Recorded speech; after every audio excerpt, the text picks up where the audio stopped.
അയ്യപ്പന്മാരുടെ parking കേന്ദ്രങ്ങളിൽ പിടിച്ചുപറി. Parking പാസിന് നിശ്ചയിച്ച തുകയേക്കാൾ ഇരട്ടി തുക പിരിച്ച് കരാറുകാർ. രസീതുകളിലും തിരിമറി നടത്തുന്നു. പകൽക്കൊള്ളയിൽ അധികൃതർ കണ്ണടയ്ക്കുകയാണ്. ജനം ഇൻവെസ്റ്റിഗേഷൻ. എരുമേലിയിൽ 19 പാർക്കിംഗ് കേന്ദ്രങ്ങളാണ് അയ്യപ്പന്മാരുടെ വാഹനങ്ങൾക്കായി സജ്ജമാക്കിയിട്ടുള്ളത്. കൊള്ളയുടെയും പിടിച്ചുപറിയുടെയും കേന്ദ്രങ്ങളാണ് അവ. കാറിന് 30 രൂപ, 8 സീറ്റുള്ള വാഹനങ്ങൾക്ക് 40 രൂപ, 14 സീറ്റ് വരെയുള്ള വാഹനങ്ങൾക്ക് 50 രൂപ, 25 സീറ്റ് വരെയുള്ള മിനി ബസ്സുകൾക്ക് 75 രൂപ, ബസ്സിന് 100 രൂപ. അന്യായ ഫീസ് ഈടാക്കാതിരിക്കാൻ തിരുവിതാംകൂർ ദേവസ്വം ബോർഡ് നിഷ്കർഷിച്ചിട്ടുള്ള ഏകീകൃത ഫീസ് ഇങ്ങനെയാണ്. പക്ഷേ തോന്നും പടിയാണ് പിരിവ്. തട്ടിപ്പ് നടക്കുന്നത് ഇങ്ങനെയാണ്. വാഹനങ്ങളുടെ സീറ്റിംഗ് അനുസരിച്ച് 45 രൂപ, 50 രൂപ, 75 രൂപ, 100 രൂപ എന്നിങ്ങനെയാണ് ദേവസ്വം നിശ്ചയിച്ചിരിക്കുന്ന ഫീസ്. പക്ഷേ ചെറിയ വാഹനങ്ങൾക്ക് പോലും ബസ്സിന്റെ തുകയായിട്ടുള്ള 100 രൂപ ഈടാക്കുന്നുവെന്നാണ് ഉയരുന്ന വിമർശനം. പാർക്കിംഗ് പാസിൽ ബസ് എന്നുള്ളത് വെട്ടിമാറ്റിക്കൊണ്ടാണ് കാറുകളിൽ നിന്ന് 100 രൂപ പിരിച്ചത്.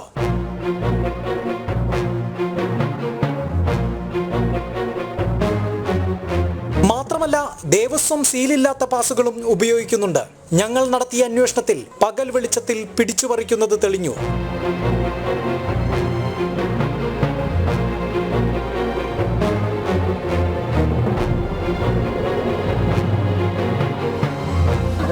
പാർക്കിംഗ് നമ്മുടെ കാറിന്റെ പാർക്കിംഗ് ആണ് 50 രൂപ മേടിക്കുന്നത്. പക്ഷേ ഇത് വാനിന്റെ പാർക്കിംഗ് ആണ്. 40 രൂപയുള്ളൂ. 40 രൂപ. പക്ഷേ 50 രൂപയാണ് നമ്മുടെ കയ്യിൽ നിന്ന് പാർക്കിംഗ് അവർ മേടിച്ചുകൊണ്ടിരിക്കുന്നത്. നിലവിൽ ശരിക്കും വാനിന്റെ കാറിന്റെ ഗണത്തിൽ ഉൾപ്പെടുന്നതല്ലേ? അല്ല, ആ കാറിന്റെ ഇതിൽ ഉൾപ്പെടുന്ന വണ്ടികളാണിത്. വാനിന്റെ ഇതിലാണ് ഒരു പാർക്കിംഗ് നമ്മുടെ കയ്യിൽ നിന്ന് മേടിച്ചുകൊണ്ടിരിക്കുന്നത്. കാറിന് നൽകുന്നത് വാനുകൾക്ക് നൽകുന്ന കൂടിയ വിലയുള്ള പാസുകൾ. ചോദ്യം ചെയ്യുമ്പോൾ വില പേശി തുക ഉറപ്പിക്കുന്നു. 50 രൂപ പറഞ്ഞിട്ട് 40 രൂപ മേടിച്ചെടുത്ത്. ആദ്യം 50 രൂപയാണ്. ദിനം പ്രതി 10,000-കണക്കിന് വാഹനങ്ങൾ എത്തുന്ന എരുമേലിയിൽ ഈ തട്ടിപ്പിലൂടെ മാറിമറിയുന്നത് ലക്ഷങ്ങളാണ്. ചൂഷണം ഒഴിവാക്കാൻ ശബരിമലയിലേതിന് സമാനമായി ജുഡീഷ്യൽ മേൽനോട്ടം എരുമേലിയിലും വേണമെന്ന് ശബരിമല കർമ്മസമിതി ആവശ്യപ്പെട്ടു. ദേവസ്വം ബോർഡ് വളരെ കർശനമായി പറഞ്ഞിരുന്നു, ഈ പാസുകളൊക്കെ തന്നെ ദേവസ്വത്തിൻ്റെ സീല് പതിക്കണമെന്നും ആ സീലുള്ള പാസുകൾ മാത്രമേ വിതരണം ചെയ്യാവുള്ളൂ എന്നും പറയുന്നു. പക്ഷേ ഇതൊക്കെ ഈ നിയമങ്ങളൊക്കെ നിലനിൽക്കുമ്പോഴും ദേവസ്വം ബോർഡ് ഇതിനെക്കുറിച്ച് ചിന്തിക്കുന്നേയില്ല, ദേവസ്വം ബോർഡ് പരിശോധിക്കുന്നുമില്ല. ദേവസ്വം ബോർഡ് ഇത് എങ്ങനെയെങ്കിലും നടന്നു കിട്ടിയാൽ മതി, ലേലം ചെയ്തല്ലോ, ഇനി ബാക്കിയുള്ള കാര്യങ്ങളൊക്കെ എങ്ങനെ നടന്നു പോകുമെന്നുള്ള ചിന്താഗതിയാണ്. അത് പാടില്ല. കാരണം വെച്ചാൽ ഇവിടെ വരുന്ന ഇപ്പം തീർത്ഥാടനം തുടങ്ങിയിട്ട് 2ാമത്തെ ദിവസമായി. ഈ 2ാമത്തെ ദിവസത്തിനുള്ളിൽ ഇത്രയും അയ്യപ്പ ഭക്തന്മാരെ ചൂഷണം ചെയ്യുന്ന സാഹചര്യം ഉണ്ടായാൽ വരും കാലങ്ങളിൽ എന്തുമാത്രം ചൂഷണമായിരിക്കും അയ്യപ്പ ഭക്തന്മാർ നേരിടേണ്ടി വരിക. അതുകൊണ്ട് അടിയന്തരമായിട്ട് ഇതിനകത്ത് പോലീസ് നടപടി നിയമ സംവിധാനത്തിൽ, അതായത് ഇപ്പോൾ കർമ്മസമിതി ആവശ്യപ്പെടുന്നത് ബഹുമാനപ്പെട്ട കേരള ഹൈക്കോടതിയുടെ നേരിട്ടുള്ള നിയന്ത്രണത്തിലുള്ള ഒരു സംവിധാനം എരുമേലിയിൽ വേണം. ഉത്തരവുകൾ പ്രഖ്യാപിച്ച് കയ്യും കെട്ടി നോക്കിയിരുന്നാൽ അത് നടപ്പാവില്ല. മറിച്ച് അത് ചൂഷണത്തിലേക്കാണ് വഴിവെക്കുക. ചൂഷണങ്ങൾ ഒഴിവാക്കണമെങ്കിൽ കൃത്യമായ പരിശോധനകൾ ഉണ്ടാകണം. എരുമേലിയിൽ നിന്ന് ക്യാമറമാൻ ബിജു പരവൂരിനൊപ്പം മിഥുൻ അയ്യപ്പൻ, ജനം. ഈ വിഷയം ജനം TV ചർച്ചയാക്കുകയാണ്. വിശ്വ ഹിന്ദു പരിഷത്ത് സംസ്ഥാന അധ്യക്ഷൻ വിജി തമ്പി നമ്മോടൊപ്പം തത്സമയം ചേരും. ഒപ്പം മറ്റ് പ്രതികരണങ്ങളും പ്രതീക്ഷിക്കുന്നുണ്ട്. പക്ഷേ ആദ്യം ഒന്ന് മിഥുനിലേക്ക് പോയി വരാം. ഈ വാർത്ത പുറത്തു കൊണ്ടുവന്നത് മിഥുൻ അയ്യപ്പനാണ്. മിഥുൻ, ഈ കാഴ്ചകൾ, അതായത് ഒരു മണ്ഡലകാലം തുടങ്ങുമ്പോൾ അയ്യപ്പന്മാർ എവിടെയൊക്കെ എത്തിച്ചേരുന്നോ, നമുക്കറിയാവുന്ന മലയാളികൾ മാത്രമല്ല, എവിടെയൊക്കെ എത്തിച്ചേരുന്നോ അവരെയൊക്കെ എങ്ങനെ കൊള്ള നടത്താം എന്ന് ചിന്തിച്ചു വരുന്ന ഒരു വിഭാഗം ആളുകളുണ്ട്. ഇവർക്ക് കുടപിടിക്കാൻ ദേവസ്വം ബോർഡും സർക്കാരുമൊക്കെ നിന്നു കൊടുക്കുന്നതും നമ്മൾ കാണുന്നതാണ്. ഇപ്പോൾ എരുമേലിയിൽ സംഭവിക്കുന്നതും അത് തന്നെയല്ലേ? തീർച്ചയായിട്ടും. എരുമേലിയിൽ എന്തിനു വേണ്ടിയായിരുന്നു ഇത്തരത്തിൽ പാർക്കിങ്ങുകളുടെയും ശൗചാലയങ്ങളുടെയും എല്ലാം വിലകൾ, പാസിൻ്റെ വിലകൾ ഏകീകരിച്ചത് എന്നത് ചോദ്യം ചെയ്യപ്പെടേണ്ട ഒന്ന് തന്നെയാണ്. കാരണം അതിൻ്റെ അന്തസത്തയെ, അതിൻ്റെ കാമ്പിനെ എല്ലാം തകിടമറിക്കുന്ന രീതിയിലാണ് എരുമേലിയിൽ ഇപ്പോൾ കാര്യങ്ങൾ നടന്നുകൊണ്ടിരിക്കുന്നത്. കാരണം അയ്യപ്പന്മാർ ചൂഷണത്തിനിരയാവരുത്, അന്യായമായ വില കൊടുക്കേണ്ടി വരരുത്, തികച്ചും സുഗമമായിട്ടുള്ള ദർശനം അവർക്ക് സാധ്യമാക്കണം, തീർത്ഥാടനം പൂർത്തീകരിക്കാനാവണം. ഇതെല്ലാമാണ് വില ഏകീകരണത്തിൻ്റെ എല്ലാം ഒരു അന്തസ്ഥ എന്ന് പറയുന്നത്. പക്ഷേ എരുമേലിയിൽ നടക്കുന്ന അങ്ങനെയല്ല. പകൽ വെട്ടത്തിലുള്ള ഒരു പിടിച്ചുപറിയാണ്, കൊള്ളയാണ് അവിടെ നടക്കുന്നത് എന്നുള്ളതാണ്. ഇത്തരത്തിൽ ദേവസ്വം നൽകിയിരിക്കുന്ന പാസുകൾക്ക് സീലില്ലാതെ കൊടുക്കുന്നു. അതുപോലെ തന്നെ ബസ്സിൻ്റെ പാസ്, ആ ബസ് എന്നുള്ളത് വെട്ടിക്കൊണ്ട് 100 രൂപ വരുന്ന പാസ് വെറും 30 രൂപ കൊടുക്കേണ്ട കാറുകൾക്ക് കൊടുക്കുന്നു. അതുപോലെ തന്നെ വാനുകൾക്ക് നൽകേണ്ട 50 രൂപയുടെ പാസ് 30 രൂപയ്ക്കുള്ള കാറുകൾക്ക് കൊടുക്കുന്നു. തീർത്തും ഇത് ചോദ്യം ചെയ്യാനോ അല്ലെങ്കിൽ അത് കൃത്യമായി മാനദണ്ഡങ്ങൾ പാലിക്കുന്നുണ്ടെന്ന് ഉറപ്പുവരുത്താനോ ആരുമില്ലാത്തൊരവസ്ഥയാണ് എരുമേലിയിലുള്ളത്.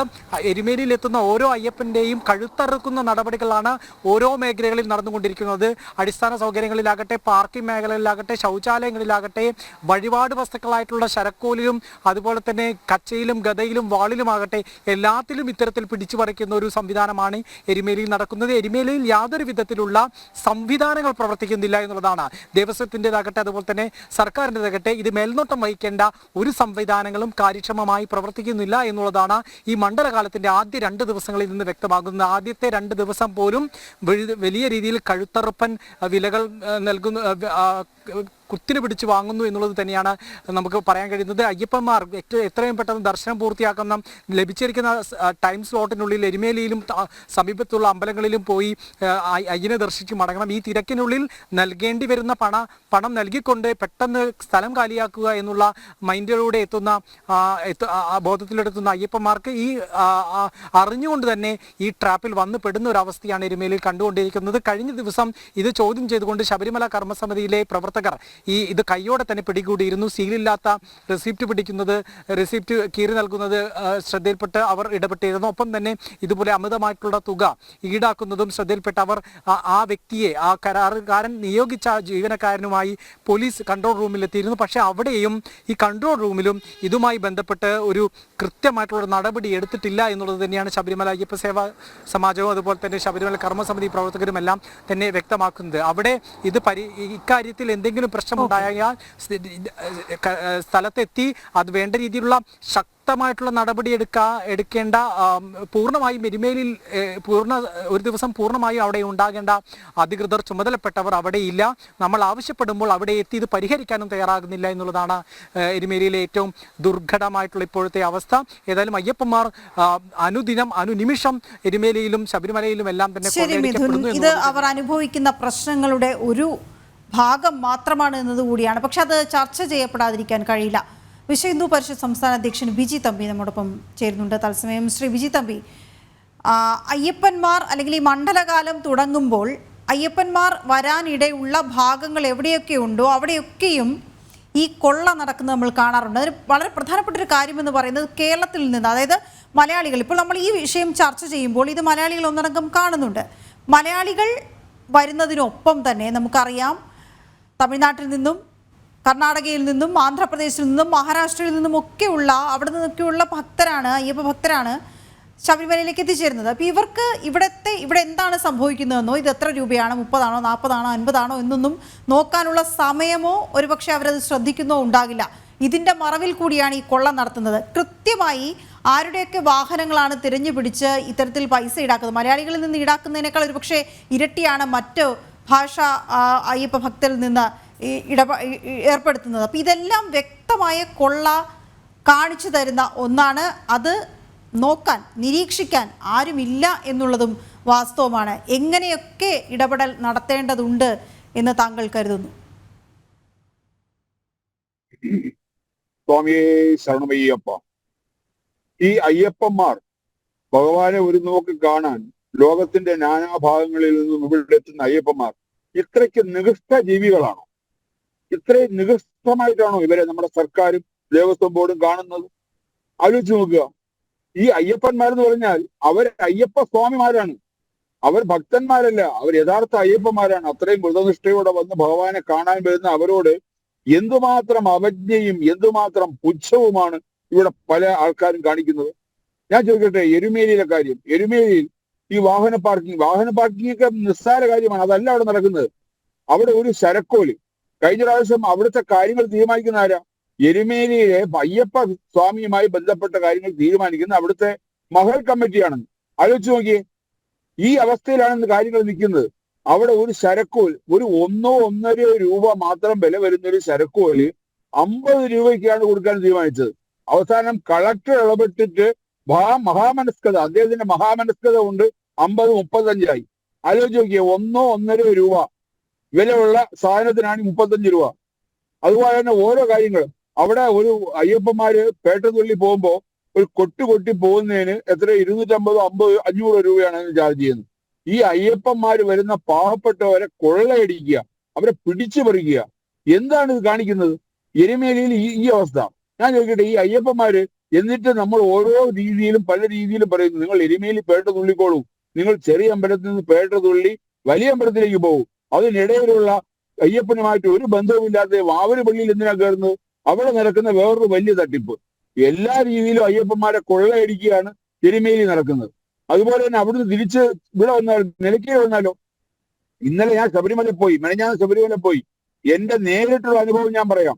ഞാൻ എന്റെ വാഹനത്തിൽ ഞാൻ നിലയ്ക്ക് എത്തിയപ്പോൾ അവിടുത്തെ പോലീസുകാർ വാഹനം തടഞ്ഞിട്ട് പോലീസ് ഡ്രൈവറോട് പറയാണ്, പമ്പ എങ്ങോട്ടാ? പമ്പയിൽ പാർക്കിംഗ് ഒന്നുമില്ല, അവിടെ സ്ഥലമൊന്നുമില്ല, പാർക്കിംഗ് ഫുള്ളാണ് എന്ന് പറഞ്ഞപ്പോ ഞാൻ ഗ്ലാസ് താത്തി. അപ്പൊ എന്നെ കണ്ടപ്പോ പോലീസുകാർ പോട്ടെ എന്ന്. ഞാൻ അവിടെ ചെന്നപ്പോ ഇഷ്ടംപോലെ വണ്ടികളിടാൻ സ്ഥലമുണ്ട് അവിടെ. അപ്പൊ പോലീസുകാരെ കൂടെ ഉൾപ്പെടുത്തിക്കൊണ്ട് ഇവര് നടത്തുന്ന കളിയാണിത്. കാര്യം പാർക്കിംഗ് ഇല്ല എന്ന് പറഞ്ഞു കഴിഞ്ഞാൽ എന്ത് ചെയ്യും? പാർക്കിംഗ് ഇല്ലാന്ന് പറഞ്ഞാൽ വണ്ടികൾ അങ്ങോട്ട് പോകില്ല, അവർ നേരെ നിലയ്ക്കൽ പാർക്ക് ചെയ്യും. അപ്പൊ നിലയ്ക്കൽ പാർക്കിംഗ് ഫീസ്, അത് കഴിഞ്ഞിട്ട് ബസിന്റെ കൊള്ള, ഇതെല്ലാം അനുഭവിക്കണം. ഇതിനൊക്കെ എന്താ ഉദ്ദേശിക്കുന്നത്? അയ്യപ്പന്മാരോട് ഇങ്ങനെ ചെയ്യുന്ന കഷ്ടമല്ലേ? മാത്രമല്ല, ആ പമ്പയുടെ മുകളിലോട്ട് പോയി കഴിഞ്ഞാൽ തുള്ളി വെള്ളം കിട്ടാൻ നിർത്തിയില്ല. അവിടെ ഒരു സേവാ കേന്ദ്രങ്ങളിലും ഞാൻ നോക്കിയപ്പം എന്ത് വിശ്വസിച്ച് നമ്മൾ വെള്ളം വാങ്ങിച്ച് കുടിക്കും? ഇന്നത്തെ കാലത്ത് സാംക്രമിക രോഗങ്ങൾ എല്ലാ രീതിയിലും പകർന്നു നടക്കുന്ന ഈ കാലഘട്ടത്തിൽ എങ്ങനെ വിശ്വസിച്ച് കുടിക്കും? ഒരു സ്ഥലത്ത് വെള്ളം കൊടുക്കാനിരിക്കുന്ന ആളുടെ മുഖത്ത് നോക്കിയാൽ നമുക്ക് വെള്ളം ചോദിക്കാൻ തോന്നില്ല. അയാൾ വേണമെങ്കിൽ ആ ചൂടുവെള്ളത്തിൽ നമ്മുടെ മുഖത്ത് ഒഴിച്ചു തരുന്ന രീതിയിലാണ് അയാൾ നോക്കുന്നത്. ആലോചിച്ച് നോക്കിയേ. ഞാൻ ചോദിക്കട്ടെ, ഇവിടുത്തെ നമ്മുടെ എത്രയോ ഹൈന്ദവ സംഘടനകൾ, സന്നദ്ധ സംഘടനകളുണ്ട്. ഞങ്ങൾ തയ്യാറാണ് സൗജന്യമായി ചുക്കുവെള്ളമോ എന്ത് വെള്ളം മണ്ണിൽ കൊടുക്കാൻ. അതിനുള്ള അവസരമെങ്കിലും തരൂ. അവിടെ ഇരിക്കുന്ന ആരാണ്? ഒരു ഉത്തരവാദിത്വം ഇല്ലാത്ത ആൾക്കാരാണ് അവിടെ വെള്ളം കൊടുക്കാതിരിക്കുന്നത്. പോട്ടെ, മിനറൽ വാട്ടർ കുപ്പി കൊണ്ടുപോകണ്ട, പ്ലാസ്റ്റിക് ആണ്, പ്രശ്നമാണ്. ഞാൻ ചോദിക്കട്ടെ, നമ്മുടെ റെയിൽവേ സ്റ്റേഷനിൽ ഉള്ളതുപോലെ മിനറൽ വാട്ടറുകളുടെ ഒരു ഇത് വെച്ചൂടെ? അവർക്ക് ഒരു ഔട്ട്ലെറ്റ് വെച്ചൂടെ? ഒരു ഡിസ്പോസൽ സാധനം വെച്ചൂടെ? അതിൽ നമുക്ക് വന്ന് നമ്മുടെ കുപ്പിയിൽ വെള്ളം കൊണ്ടുവന്ന് എടുക്കാമല്ലോ. 1 രൂപയോ 2 രൂപയോ 10 രൂപയോ എത്ര ചാർജ് ചെയ്യട്ടെ? നമുക്ക് തോന്നുന്ന എടുക്കാമല്ലോ, നമുക്ക് ശുദ്ധമായ വെള്ളം എടുക്കാമല്ലോ. ഇത് വെള്ളമില്ല, തുള്ളി വെള്ളം കിട്ടാൻ നിർത്തിയില്ല. അപ്പൊ പണ്ടൊക്കെ വെള്ളത്തിന് പകരം സോഡയാണ് കിട്ടിക്കൊണ്ടിരുന്നത്. ഇന്നിപ്പോ അവിടെ സോഡയില്ലാത്ത അവസ്ഥയാണ്. അപ്പൊ ഈ രീതിയിലെല്ലാം അവിടെ നടന്നുകൊണ്ടിരിക്കുന്ന കാര്യങ്ങൾ. പ്രധാനപ്പെട്ട ഒരു കാര്യം ശ്രീ വിജി തമ്പി ഒന്ന് ഇടപെട്ട് ചോദിച്ചിട്ട്, പ്രധാനപ്പെട്ട ഒരു കാര്യം, ഈ സന്നിധാനത്തോടടുത്തോ അല്ലെങ്കിൽ പമ്പയിലോ ഒക്കെയും ഇതിനൊക്കെ നിരീക്ഷണ സംവിധാനമുണ്ട് എന്ന് കേട്ടിട്ടുണ്ട്. അത് എത്രത്തോളം ഇടപെടലുകൾ അവിടെ കാര്യക്ഷമമായി നടക്കുന്നുണ്ടെന്നുള്ള കാര്യം അറിയില്ല. ഒരു പക്ഷേ താങ്കളെപ്പോലുള്ള അനുഭവ സമ്പന്നർക്ക് അത് പറയാൻ സാധിച്ചേക്കും. അതേസമയം അവിടുന്ന് അങ്ങോട്ട് ഈ നിലയ്ക്കലായാലും എരുമേലി ആയാലും ഇതുപോലെ അയ്യപ്പന്മാർ വൻതോതിൽ വന്ന് തമ്പടിക്കുന്ന വിരിവയ്ക്കുന്ന ഇടങ്ങളിലെല്ലാം ഈ പ്രശ്നമുണ്ട് എന്നുള്ളതാണ്. ഇതിനൊരു നിരീക്ഷണ സംവിധാനം ശാശ്വതമായി കൊണ്ടുവരാൻ, അതിന് കമ്മിറ്റികൾ രൂപീകരിക്കാൻ, അതിൻ്റെ ഭാഗമാകാനൊക്കെയുള്ള ഇടപെടലുകൾ സംഘടനകൾക്ക് നടത്താൻ കഴിയും. അപ്പം അങ്ങനെയുള്ള ഇടപെടലുകൾ ഇതിൽ അടിയന്തരമായി ഉണ്ടാകേണ്ടതല്ലേ? വിശ്വ ഹിന്ദു പരിഷത്തിന് അക്കാര്യത്തിൽ എന്തിടപെടൽ നടത്താൻ കഴിയും? അതെ, അത് പറയും, എങ്ങനെ ഇടപെടും? ഇതിപ്പം പോലീസുകാരും ഹൈക്കോടതിയും എല്ലാം ഇടപെടുന്ന കാര്യങ്ങളല്ലേ? ഞാൻ ചോദിക്കട്ടെ, ഈ പോലീസുകാർക്ക് അവിടെ തന്നെ ആലോചിച്ച് നോക്കൂ. ഈ പണ്ടൊക്കെ എന്താണ്, നമ്മുടെ എത്രയും ഭക്തന്മാരായ ആൾക്കാരാണ് അവിടെ ഡ്യൂട്ടിക്ക് വരുന്ന പോലീസുകാര്. ഇന്നത്തെ അവസ്ഥ എന്താ? ഇന്ന് ആ പോലീസുകാരെന്ന് പറഞ്ഞു കഴിഞ്ഞാൽ ഞാൻ ചോദിക്കട്ടെ, ശബരിമല നിങ്ങൾ ജനം ടിവിയുടെ ആൾക്കാരവിടെ ഉണ്ടല്ലോ, നിങ്ങൾ അവിടെ മൊത്തം ഒന്ന് കവർ ചെയ്യൂ. അവിടെ ഒരു കുറിയിട്ട ഒരു പോലീസുകാരനെ കാണിച്ചു തരാമോ? ഒരു അമ്പലത്തിൽ ഡ്യൂട്ടി ചെയ്യുന്ന ആളാണ് അയാൾ. അമ്പലത്തിൽ ഒന്ന് തൊഴുതു അല്ലെങ്കിൽ നെറ്റിയിൽ ഒരു കുറിയിട്ടു, ഒരു കുറിയിട്ടൊരു പോലീസുകാരനെ അവിടെ കാണാനില്ല. ആലോചിച്ച് നോക്കിയേ. അപ്പം എത്രയും ഒരു ഭക്തന്മാരാണ് ക്ഷേത്രങ്ങളിൽ വരേണ്ടത്. അല്ലെങ്കിൽ ആ ക്ഷേത്രത്തിൽ വരുന്ന ഭക്തന്മാർക്ക് സൗകര്യം ഒരുക്കേണ്ടത് അതേ ഭക്തിയുള്ള ആളായിരിക്കണം. ഇവിടെ അങ്ങനെയല്ല. ഇവിടെ ആ ഭക്തന്മാരെന്ന് പറയാൻ പറ്റില്ല, അവർ അയ്യപ്പന്മാരാണ്. അവിടെ ഇരിക്കുന്ന അയ്യപ്പന്റെ അതേ പ്രതീകമാണ് ഈ വരുന്ന ഭക്തന്മാർ. അവരോട് കാണിക്കുന്ന ക്രൂരതകൾ, അവർക്ക് എന്തെല്ലാം ബുദ്ധിമുട്ടുണ്ടാക്കാം, അവരെ എങ്ങനെയൊക്കെ കഷ്ടപ്പെടുത്താം എന്ന് തെളിയിക്കാൻ വേണ്ടി അതിന് തയ്യാറുള്ളവരെയാണ് ഡ്യൂട്ടി കിട്ടുമെന്ന് തോന്നുന്നു നമുക്ക് ഓരോരുത്തരുടെയും മുഖം കാണുമ്പോൾ. ആ രീതിയിലാണ് അവിടുത്തെ അവസ്ഥ. മാത്രമല്ല, അവിടുത്തെ മറ്റ് കച്ചവട സ്ഥാപനങ്ങൾ ഞാൻ എടുത്തു പറയുന്നു. ഞാൻ അവിടെ ശബരി ഗസ്റ്റ് ഹൗസിന്റെ താഴെ ഒരു ഹോട്ടലുണ്ട്. ആ ഹോട്ടലിന്റെ പേര് ഗണേഷ് ഭവൻ, അതായത് ഗണപതിയുടെ പേരിലുള്ള ഹോട്ടൽ. അവിടെ ഭക്ഷണം കഴിക്കാൻ ചെന്നപ്പോ അവിടെ ആകപ്പാടുള്ള പൊറോട്ട മാത്രമാണ്. കുറെ പൊറോട്ട അടിച്ചു വെച്ചിട്ടുണ്ട്. ആ പൊറോട്ടയുടെ കൂടെ കുറച്ച് കടലയുണ്ട്. ഒരു ദോശ ഒഴിച്ചാൽ ഇല്ല. അല്ലെങ്കിൽ ശബരിമലയിൽ ചെന്നാൽ രാത്രി എന്താ കൂടുതൽ ആൾക്കാർ കഴിക്കുന്നത്? കഞ്ഞിയും പുഴുക്കും, അല്ലെങ്കിൽ കഞ്ഞിയും പയറും. ഒരു സാധനമില്ല. വേണമെങ്കിൽ കഴിച്ചിട്ട് പോടാ. ഇതാണ് അവിടുത്തെ ആറ്റിറ്റ്യൂഡ്. അപ്പൊ അന്വേഷിച്ചു, പേരന്വേഷിച്ചു, ആരാണ് ഇതിന്റെ ഓണർ, ഗണേശ ഭവന്റെ ഓണർ ആരെന്ന് ചോദിച്ചപ്പോ ആ ആളുടെ പേര് ഞാൻ ഇപ്പൊ പറയുന്നില്ല, നിങ്ങൾക്ക് അന്വേഷിച്ചോളൂ. അപ്പൊ ഇത്തരം ആൾക്കാരാണ് ഇവിടെ ഈ പറഞ്ഞെടുത്തിട്ട് ഇവർക്ക് എന്ത് വിശ്വാസം, എന്ത് അയ്യപ്പൻ, അവിടെ വരുന്ന ഭക്തരോട് എന്ത് സ്നേഹം. അപ്പൊ ഈ രീതിയിലാണ് അവിടുത്തെ എല്ലാ കാര്യങ്ങളും. പോലീസുകാരായാലും ശരി, കച്ചവടക്കാരായാലും ശരി, എല്ലാരും ഈ രീതിയിലാണ്. അപ്പൊ ഈ പോലീസുകാർ നോക്കിയ നിലയ്ക്കൽ വരുന്ന ഒരു വണ്ടിയെ തടഞ്ഞു നിർത്തിയിട്ട് പറയാണ് ആ പമ്പയിലെ പാർക്കിംഗ് ഫുള്ളാണ്. എന്ത് ചെയ്യും? പാർക്കിംഗ് ഫുള്ളാണെന്ന് പറയുമ്പോൾ പാവങ്ങൾ എങ്ങോട്ട് പോകും? നേരെ നിലയ്ക്കൽ പാർക്കിങ്ങിലോട്ട് പോകും. നിലയ്ക്കലെ പാർക്കിങ്ങിലെ പൈസ, ബസ്സിലെ പൈസ, ഈ രീതിയിൽ അയ്യപ്പന്മാരെ കൊള്ളയടിക്കുകയാണ്. ഇതിന് എന്താ ഒരു മാർഗം? ഹൈക്കോടതി ഇടപെട്ടേ പറ്റുള്ളൂ, അല്ലാതെ വേറെ ആരിടപെടാനാ? ഏത് ഹിന്ദു സംഘടനകൾ ഇടപെട്ടാൽ അവരനുവദിക്കുമോ? ഞങ്ങൾ എപ്പോഴും പറയുന്നു, ഞങ്ങൾ അവിടെ കുടിവെള്ളം കൊടുക്കാൻ തയ്യാറാണ്, അതുപോലെ അന്നദാനം വേണ്ടി നടത്താൻ തയ്യാറാണ്, ഇതെല്ലാം തയ്യാറാണ്. എന്തിന്? വിശ്വഹിന്ദു പരിഷത്ത് ആദ്യമേ പറഞ്ഞതാണ് നിലയ്ക്കൽ മുതൽ പമ്പ വരെ സൗജന്യമായി അയ്യപ്പന്മാരെ കൊണ്ടുപോകുന്നു. ആ കേസ് ഇപ്പോഴും സുപ്രീം കോടതി കിടക്കുകയാണ്. ഈ ഡിസംബർ 10-നാണ് വീണ്ടും അത് വാദം വെച്ചിരിക്കുന്നത്. സർക്കാർ കൊടുത്തിരിക്കുന്ന സർക്കാർ പറഞ്ഞിരിക്കുന്നത് എന്താ? വിശ്വഹിന്ദു പരിഷത്ത് അതുമൂലം പൈസ മാറ്റി ഉണ്ടാക്കുന്നു. ആലോചിച്ച് നോക്കിയേ. അപ്പൊ സുപ്രീം കോടതി പറഞ്ഞു വിശ്വഹിന്ദു പരിഷത്ത് പോലൊരു ഒരു പ്രസ്ഥാനം പൈസയ്ക്ക് വേണ്ടിയല്ല, സേവനത്തിന് വേണ്ടിയാണ്. ഒരു പൈസ മാറ്റാലോ സേവനത്തിനാണ് ഉപയോഗിക്കാന്ന് സുപ്രീം കോടതി പറഞ്ഞു. ആലോചിച്ച് നോക്കിയേ. അപ്പൊ ഇതാണ് ഇവിടുത്തെ ആറ്റിറ്റ്യൂഡ്. സർക്കാരിന്റെ ആയാലും ദേവസ്വം ബോർഡിനെ ഒന്നും പറഞ്ഞിട്ട് കാര്യമില്ല. കാരണം സർക്കാർ പറയുന്ന വരച്ച വരയുടെ അപ്പുറത്തേക്ക് പോകാൻ ദേവസ്വം ബോർഡിന് കഴിയില്ല. ദേവസ്വം ബോർഡ് സ്വയം ഭരണാധികാരിയുമുള്ള സ്ഥാപനമാണെങ്കിലും ഇന്ന് ദേവസ്വം ബോർഡിനെ സർക്കാരിന്റെ എന്ത് പറയുന്നു ഇറാൻ മൂളി കേട്ട് നിൽക്കാനേ പറ്റൂ. അപ്പൊ ഈ ഇവിടെ കുറെ സർക്കാർ, ഇടതുപക്ഷക്കാരായ സർക്കാർ, അവിശ്വാസികളായ സർക്കാർ, അവരാണ് തീരുമാനിക്കുന്ന വിശ്വാസികൾ എന്ത് ചെയ്യണമെന്ന്.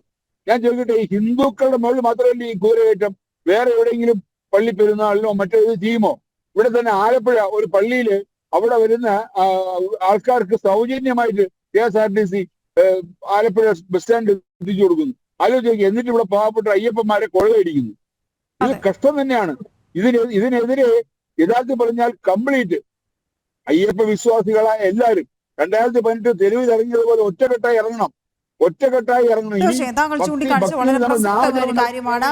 ഭക്തരെല്ലാവരും ഒറ്റക്കെട്ടായി ഇതിനെതിരെ ഇറങ്ങിയാൽ മാത്രമേ ഇതിനൊരു നടപടി ഉണ്ടാവുകയുള്ളൂ. ഈ ഒരു വിഷയം മാത്രമല്ല, ഇത്തരത്തിൽ അയ്യപ്പ ഭക്തരെ അല്ലെങ്കിൽ അയ്യപ്പന്മാരെ കൊള്ളയടിക്കുന്ന നടപടികൾ എവിടെയുണ്ടെങ്കിലും അവസാനിപ്പിക്കാൻ കഴിയുള്ളൂ. വളരെ നന്ദി ശ്രീ വിജി തമ്പി പ്രതികരിച്ചതിന്. ഹിന്ദു ഐക്യവേദി രക്ഷാധികാരി ശ്രീമതി KP ശശികല ടീച്ചർ കൂടി ടെലിഫോൺ ലൈനിൽ ചേരുകയാണ്. ശ്രീമതി ശശികല ടീച്ചർ, ഈ വിഷയം ഇപ്പോൾ എരുമേലിയിലെ കാര്യമാണ് നമ്മൾ ചൂണ്ടിക്കാണിക്കുന്നത്. എരുമേലിയിൽ വാഹന പാർക്കിങ്ങിന് ഇരട്ടി തുക ഈടാക്കുന്നു എന്നുള്ളത് ശ്രീ വിജി തമ്പി ചൂണ്ടിക്കാണിച്ചതുപോലെ ഒരു തീർത്ഥാടനം നടക്കുന്നു, അതിനുവേണ്ട സൗകര്യങ്ങൾ ചെയ്തു കൊടുക്കുക എന്നുള്ളതിനപ്പുറത്തേക്ക് ഇതൊരു വേദിയാക്കി മാറ്റുക, കൊള്ള ലാഭം കൊയ്യുന്നതിനുള്ള വേദിയാക്കി മാറ്റുക, അയ്യപ്പന്മാരിൽ നിന്ന് പരമാവധി പൈസ പിടിച്ചു വാങ്ങുക, അതിനപ്പുറത്തേക്ക് ഒരു അജണ്ട ഇല്ല എന്ന് തോന്നിപ്പോകും എവിടെ പോയി നോക്കിയാലും. കാരണം ഇതിൽ നിന്ന് പൈസ ഒന്നും കിട്ടില്ല എന്ന് കണ്ടാൽ തീർച്ചയായും ഇവർക്ക് പിന്നെ ക്ഷേത്രവും വേണ്ടിയില്ല, ദേവനെയും വേണ്ടിയില്ല, അയ്യപ്പന്മാരെയും വേണ്ടിയില്ല. കാരണം ഇതൊക്കെ നശിപ്പിക്കണം എന്ന് കാലങ്ങളായി മനസ്സിലുള്ളവരും അതിന് മുദ്രാവാക്യം മുഴക്കിയവരും അതിന് പദ്ധതികൾ ഉണ്ടാക്കിയവരുമാണ് ക്ഷേത്രങ്ങൾ നശിപ്പിക്കണം എന്നുള്ളത്. ഇതൊരു സാമ്പത്തിക ലാഭവും അധികാര കേന്ദ്രവുമാണ് എന്ന് കണ്ടതുകൊണ്ട് മാത്രമാണ് ദേവസ്വം ബോർഡുകളിൽ ഇവർ കയറിയിരിക്കുന്നത്. അപ്പൊ ഇവിടെ ഇപ്പൊ നമ്മൾ ചിന്തിച്ചു നോക്കാം. അപ്പോ നമ്മൾ വേറെ കേരളം ചർച്ച ചെയ്തു, മറ്റേ ഒരു പെട്രോൾ പമ്പിന് കൈക്കൂലി കൊടുത്തു എന്ന് ആരോ പറഞ്ഞു എന്ന് ഒരു ഉദ്യോഗസ്ഥന്റെ റിട്ടയർമെന്റ് വേദിയിൽ വന്ന് അദ്ദേഹത്തെ ഹരാസ് ചെയ്ത് കൊലയ്ക്ക് കൊടുത്ത ദിവ്യമാരുടെ നാടാണിത്. അപ്പൊ ആരോ പറഞ്ഞത് കേട്ടിട്ട് പോലും ആത്മരോഷം കൊണ്ട് അല്ലെങ്കിൽ അത് സ്വന്തം കടമയാണ് എന്നൊക്കെ വിചാരിച്ച് അങ്ങനെയാണല്ലോ പറഞ്ഞത്. പൊതുജനത്തിന് വേണ്ടി ഞാനത് ചെയ്തു എന്നൊക്കെയാണ് ദിവ്യമാഡത്തിന്റെ പറയലുണ്ടായത്. അപ്പൊ അങ്ങനെയൊക്കെ പറയുന്നവരുള്ള രാഷ്ട്രീയക്കാരുള്ള നാട്ടില് ഇവിടെ വളരെ കൃത്യമായി ദേവസ്വം ബോർഡിന്റെ പാർക്കിംഗ് സ്ഥലത്ത് അനധികൃതമായി ഇത്തരത്തിൽ തിരിവ് നടത്തുമ്പോൾ അത് ചോദ്യം ചെയ്യാൻ എന്താരും ഇല്ലാത്തത്? അത് കേൾക്കുമ്പോൾ ആത്മരോഷം വരാൻ ആരും ഇല്ലാത്തത് എന്തുകൊണ്ടാണ്? അപ്പൊ തീർച്ചയായും അയ്യപ്പൻ അത് ഇത്തരത്തിലൊക്കെ അയ്യപ്പന്മാരെ ചൂഷണം ചെയ്തോട്ടെ. അയ്യപ്പന്മാർ വെറും ഒരു കറവ പശുവാണ് എന്നവർ ധരിക്കുന്നു. കറന്ന് ചോര വരാൻ തുടങ്ങി. അതെങ്കിലും തിരിച്ചറിയാൻ അധികൃതർക്ക് കഴിഞ്ഞില്ലെങ്കിൽ അത് ആപത്താണ് എന്നേ പറയാനുള്ളൂ. ഇവിടെ ജില്ലാ ഭരണകൂടം അടക്കം ഇവിടെ പ്രതിസ്ഥാനത്ത് നിൽക്കുകയാണ്. കാരണം എരുമേലിയിൽ നമുക്കറിയാം പേട്ട കിട്ടുന്നതിന് ആവശ്യമായ ഒരുപാട് സാധനങ്ങൾക്ക് അന്യായ വിലയാണ് ഏകീകരണത്തിലൂടെ ജില്ലാ ഭരണകൂടം അനുവദിച്ചു കൊടുത്തത്. അപ്പൊ ഈ കൊള്ളയ്ക്ക് അവരും കൂട്ടി നിൽക്കുന്നു. ദേവസ്വം ബോർഡുണ്ട്, ജമാഅത്ത് ഭാരവാഹികളുണ്ട്, അതിനോടൊപ്പം തന്നെ ജില്ലാ ഭരണകൂടവും ഇതിന്റെ ഭാഗത്താണ് എന്നാണ് നമുക്കിതൊന്ന് മനസ്സിലാവുന്നത്. കാരണം അന്യായമായ വില അവിടെ ഈടാക്കി കൊടുത്തപ്പോൾ അതിന്റെ അഹങ്കാരം തന്നെയാണ് ഈ പാർക്കിംഗ് ഗ്രൗണ്ടിലും ചെയ്യുന്നത്. അപ്പൊ ഇവിടെ ഇപ്പോ നേരത്തെ വിജയതമ്പി സാറ് പറഞ്ഞതുപോലെ തന്നെ കുടിവെള്ളം കൊടുക്കുന്നതിൽ നിന്ന് പോലും ഹൈന്ദവ സംഘടനകളെ, സന്നദ്ധ സംഘടനകളെ മാറ്റി നിർത്തുകയാണ്. അതിന് കാരണം ഇതുപോലുള്ള അന്യായങ്ങൾ കണ്ടാൽ അവർ പ്രതികരിച്ചു പോകും. ഈ അന്യായങ്ങൾ കാണാതിരിക്കാൻ അവരവിടെ ഒന്നും ഉണ്ടാകരുത്. ആ പരിസര പ്രദേശത്തൊന്നും ഹൈന്ദവ സംഘടനകളുടെ അല്ലെങ്കിൽ സന്നദ്ധ സംഘടനകളുടെയോ ആരും ഉണ്ടാകരുത് എന്ന ആ ഒരു തീരുമാനത്തിന്റെ പുറത്താണ് കുടിവെള്ളം കൊടുക്കണ്ട, ഭക്ഷണം കൊടുക്കണ്ട, അവർ സേവനം ചെയ്യണ്ട എന്ന് പറഞ്ഞവരെ മാറ്റി നിർത്തുന്നത്. അപ്പൊ ഇവിടെ വിളിച്ചു മാത്രം വരുന്നവരല്ല ഞങ്ങൾ. ഇത് 2018 മനസ്സിലായിട്ടുണ്ടാവും. ക്ഷണിച്ച് അനുമതി കിട്ടി വിളിച്ചാൽ മാത്രം, അത് ഞങ്ങളുടെ ഒരു മര്യാദയാണ് അത്തരത്തിൽ വരിക എന്നുള്ളത്. പക്ഷെ ഇങ്ങനെയാണ് ഈ തീർത്ഥാടന കാലം മുന്നോട്ട് പോകുന്നതെങ്കിൽ അയ്യപ്പന്മാരെ ഇതുപോലെ ചോര കറന്നെടുക്കാനോ അർത്ഥെടുക്കാനോ ഉള്ള ഒരു പദ്ധതിയുമായാണ് മുന്നോട്ട് പോകുന്നത് എങ്കിൽ എല്ലാ ഹൈന്ദവ സംഘടനകളും ഒരുമിച്ച് നിന്നുകൊണ്ട് ഇത്തരം സ്ഥലങ്ങളിൽ തീർച്ചയായും അതിലൊരു പൊതുജനങ്ങളുടെ ഒരു സൂപ്പർവിഷൻ നടത്തേണ്ട ഒരു അവസ്ഥ വരും. ഭക്തരെ പിരിയാൻ സമ്മതിക്കാത്ത ഒരവസ്ഥയിൽ പൊതുജനങ്ങളുടെ ഒരു സൂപ്പർവിഷൻ നടത്തേണ്ട അവസ്ഥ വരും. ഇത് KSRTC തൊട്ട് എല്ലാവരുടെയും ഇരയായി മാറുകയാണ്. അപ്പോൾ ദേവസ്വം ബോർഡ് അധികൃതർ അല്ലെങ്കിൽ ജില്ലാ ഭരണകൂടം ഉണർന്ന് പ്രവർത്തിക്കുക. മറ്റുള്ളവർ ഇടപെട്ടു എന്ന് പറയരുത്. അവിടെ പാർക്കിങ്ങിന് എത്രയാണോ കൊടുക്കേണ്ടത് ആ റെസീറ്റ് കാണിക്കുന്ന തുക മാത്രം മേടിക്കുകയും കൊടുക്കുന്ന റെസീറ്റുകളെല്ലാം യഥാർത്ഥ റെസീറ്റ് തന്നെയാണ് എന്ന് ഉറപ്പുവരുത്തുകയും ഒക്കെ അവർക്ക് സാധിച്ചേ മതിയാകൂ. അതല്ല എങ്കിൽ അത്തരം കാര്യങ്ങൾക്ക് നിയമം പരാജയപ്പെടുന്നിടത്ത് മറ്റുള്ളവർക്ക് നിയമം കയ്യിലെടുക്കേണ്ടി വരും. അത് ഇഷ്ടമുണ്ടായിട്ടല്ല, പക്ഷെ അത് ചെയ്യേണ്ടി വരും അയ്യപ്പന്മാർക്ക് വേണ്ടിയിട്ട്. 2018 മണ്ഡലക്കാലം എല്ലാവരും ഒന്ന് ഓർക്കുന്നത് നല്ലതാണ്. അയ്യപ്പ ഭക്തരോടൊപ്പം ഈ സമൂഹം മുഴുവനുണ്ട്. എല്ലാ അർത്ഥത്തിലും ഈ സമൂഹം മുഴുവനുണ്ട്. അതുകൊണ്ട് അവരെ വേട്ടയാടിയത്, അവരെ പിഴിഞ്ഞെടുത്തത് മതി എന്നാണ് പറയേണ്ടത്. അധികൃതർ ഈ കാര്യത്തിൽ വളരെ കാര്യമായി ശ്രദ്ധിക്കണം. ഇതെന്താണ് അവിടെ നടക്കുന്നത് എന്നുള്ളത്. ഈ കച്ചവടക്കാരുടെ ഒരു കാപട്യത്തിന്റെ മുന്നിലേക്ക് അയ്യപ്പ ഭക്തന്മാരെ എറിഞ്ഞ് കൊടുക്കരുത്. അത് ഒരുപാട് സാധനങ്ങളുടെ കാര്യത്തിലായാലും ശരി, അത് പാർക്കിങ്ങിനായാലും ശരി, അത് ഏത് കാര്യത്തിനാണെങ്കിലും അവിടെയൊക്കെ അതുപോലെ തന്നെ കോടതിയുടെയും കർശനമായ നിയന്ത്രണവും അതുപോലെ തന്നെ ശ്രദ്ധയും ഈ വിഷയത്തിൽ ഉണ്ടായേ മതിയാകുള്ളൂ. ശ്രീമതി ശശികല ടീച്ചർ, ഒരു കാര്യം കൂടി, ഈ അയ്യപ്പ ഭക്തർ ഈ കഠിന വ്രതം നോറ്റ് വരുമ്പോൾ അവരെല്ലാ ആഡംബരങ്ങളും ഉപേക്ഷിച്ചുള്ള 41 ദിവസത്തെ വ്രതാനുഷ്ഠാനങ്ങൾക്ക് ശേഷമാണ് വരുന്നത്. ഇത് നമ്മുടെ ഒരു ഹോസ്പിറ്റാലിറ്റിയുടെ പ്രശ്നം കൂടിയാണ്. ഇവിടെ അയ്യപ്പ ഭക്തർ എത്തിച്ചേരുമ്പോൾ അവരൊന്ന് നോക്കുമ്പോൾ കഴിഞ്ഞ തവണ വന്ന് അയ്യപ്പനെ തൊഴുതു പോയതിനേക്കാൾ വലിയ എക്സ്പെൻസീവ് ആവുകയാണ് ഇത്തവണത്തെ തീർത്ഥാടനം എന്ന് വരുമ്പോൾ അവരതുവരെയുള്ള വളരെ സിമ്പിളായിട്ടുള്ള അവരുടെ ലൈഫിലൂടെ അവർ കടന്നു പോയതിന് ശേഷം 41 ദിവസത്തെ വ്രതാനുഷ്ഠാനങ്ങൾക്ക് ശേഷം ഇവിടെ വന്ന് എവിടെ തൊട്ടാലും പൈസ, അത്രയധികം പൈസ, കുടിവെള്ളത്തിന് പൈസ, ശൗചാലയത്തിൽ പോകുന്നതിന് പൈസ, അത് സാധാരണഗതിയിൽ ഏർപ്പെടുത്തിയിരിക്കുന്നതിൻ്റെ ഇരട്ടി പൈസ കൊടുക്കാൻ എത്രയും പെട്ടെന്ന് തിരക്കിൽപ്പെടാതെ ഒന്ന് തൊഴുതു പോകാൻ ആഗ്രഹിക്കുന്ന അയ്യപ്പ ഭക്തർ പക്ഷേ ഈ പൈസ കൊടുത്തു എന്ന് വരും. അവർ ഈ ബോർഡിലേക്കൊന്നും നോക്കിയെന്ന് വരില്ല. ഇതിന് ശാശ്വതമായൊരു പരിഹാരമാണ് വേണ്ടത്. ഇതിനെ ഇങ്ങനെ അറുത്തു വാങ്ങാം എന്ന് കരുതുന്ന ഈ ഒരു സീസണിനെ വലിയ തോതിൽ പൈസ കിട്ടുന്ന ഒരു സീസണാക്കി മാറ്റുന്നത്, അത് സർക്കാർ നേരിട്ടായിക്കോട്ടെ, ദേവസ്വം ബോർഡ് നേരിട്ടായിക്കോട്ടെ, ഈ ചെറിയ ചെറിയ കരാറുകാരായിക്കോട്ടെ, ചെറിയ കടകൾ നടത്തുന്നവരായിക്കോട്ടെ, ഈ തരത്തിൽ മുന്നോട്ട് പോകുന്നത് അനുവദനീയം അല്ല എന്നിരിക്കെ അതിനെങ്ങനെ ഇടപെടൽ നടത്താൻ കഴിയുമെന്നുള്ളത് ഗൗരവമായി ആലോചിക്കേണ്ട വിഷയമാണ്. അതിഥി ദേവോ ഭവ എന്നുള്ളതാണ് നമ്മുടെയൊക്കെ ചിന്താഗതി. അതിഥികളെ നമ്മൾ ദേവന്മാരായി പരിഗണിക്കുകയും അത് നമുക്കുണ്ട്. പക്ഷേ ആ ഇതിന് വെറും കച്ചവട തന്ത്രങ്ങൾക്ക് മുന്നിൽ അതൊക്കെ നമ്മൾ മറന്നു പോകുന്നു. ഇപ്പോൾ എന്തൊക്കെ വിപരീത അനുഭവം ഇവിടെ ഉണ്ടായാലും വീണ്ടും അയ്യപ്പന്മാർ വരുന്നില്ലേ എന്ന ചോദ്യമാണ് ഇവർ മുഴക്കണത്. അത് അയ്യപ്പനെ കാണാനാണ്. അയ്യപ്പനെ കണ്ട ദർശന സായുജ്യം നേടാൻ വേണ്ടിയാണ് എന്ത് ദുരനുഭവം ഉണ്ടെങ്കിലും അവർ വീണ്ടും വീണ്ടും വരുന്നത്. അപ്പൊ അതൊരു ഇളതരമൊക്കെയാണ്. കാരണം ഞങ്ങൾ എങ്ങനെ പീഡിപ്പിച്ചാലും അയ്യപ്പ ഭക്തർ അടുത്ത മണ്ഡലകാലമായാൽ വീണ്ടും വരും എന്നിവർക്കറിയാം. അപ്പൊ ആ ഒരു അവസ്ഥ മാറണം. അവർ മറ്റൊരു സ്ഥലത്ത് ചെന്ന് പറയുന്നത് നമ്മുടെ വീട്ടിൽ ഒരാൾ വരുമ്പോൾ അവരെ സ്വീകരിക്കുന്നത് അവരിലൂടെ അത് മറ്റാളോട് പറയില്ലേ. നമ്മുടെ വീട് ഇങ്ങനെയാണ്, അല്ലെങ്കിൽ സാഹചര്യം ഇങ്ങനെയാണ്. അപ്പൊ തീർച്ചയായും അതൊരു മര്യാദ കാണിക്കുക, നാടിന്റെ മര്യാദ കാണിക്കണ്ടേ? ആ മര്യാദയൊക്കെ നമ്മൾ മറന്നുപോയില്ലേ? 2 സഹസ്രാബ്ദങ്ങൾക്ക് മുമ്പ് ഒരു ഗതിയില്ലാതെ ലോകത്തുനിന്ന് പീഡിപ്പിക്കപ്പെട്ടു വരുന്ന ഇസ്രായേലി ജനതയെ, ഇവിടെ നമ്മുടെ യഹൂദ ജനതയെ നമ്മളാണ് സംരക്ഷിച്ചത്. അതേ ഇസ്രായേലികളെയാണ് കഴിഞ്ഞ ദിവസം ടൂറിസ്റ്റ് കേന്ദ്രത്തിൽ വെച്ചത് അപമാനിച്ചത്. അപ്പോ കേരളത്തിന്റെ ഒരു മുഖച്ഛായ മാറ്റിക്കൊണ്ടിരിക്കുകയാണ്. അതിഥി ദേവോ ഭവ എന്നൊക്കെ ഉള്ളതൊക്കെ സനാതന ധർമ്മത്തിന്റെ ഭാഗമാണ്. അതൊന്നും നിർവഹിക്കാൻ ഈ കേരളത്തിന് ബാധ്യതയില്ല, കേരളം അതിന്റെ ഭാഗമല്ല എന്ന് വിളംബരം ചെയ്യുമ്പോൾ അവർക്ക് എന്താ അതിഥി ദേവോ ഭവ ഇരിക്കണത്? അപ്പൊ അതിഥിയെ എങ്ങനെ അറക്കാം എന്നുള്ളതിലേക്കാണ് ഇപ്പൊ കാര്യങ്ങൾ ചിന്തിക്കുന്നത്. അപ്പോ ഇത് ശരിക്കും പറഞ്ഞാൽ ഈ കരാറുകാരുടെ ദയാദാക്ഷിണ്യത്തിന് വിട്ടുകൊടുക്കുന്ന ഒരു അവസ്ഥ ഉണ്ടാകരുത്. അവിടെ കള്ള റെസീറ്റ് കൊടുത്തിട്ടുണ്ടെങ്കിൽ, ഒരാളിൽ നിന്നെങ്കിലും 10 രൂപയെങ്കിലും അധികം പിരിച്ചിട്ടുണ്ടെങ്കിൽ ആ കരാറ് ഉടനെ തന്നെ റദ്ദ് ചെയ്യണം. ആ വ്യക്തിക്ക് പിന്നെ അത് തുടർന്ന് കൊണ്ടുപോകാനുള്ള അനുവാദം കൊടുക്കരുത്. ദേവസ്വം നേരിട്ട് തന്നെ അത്തരം കാര്യങ്ങൾ ഏറ്റെടുത്ത് നടത്തണം, അല്ലെങ്കിൽ ഭക്തജന സംഘടനകൾ അതിന് തയ്യാറാണ്.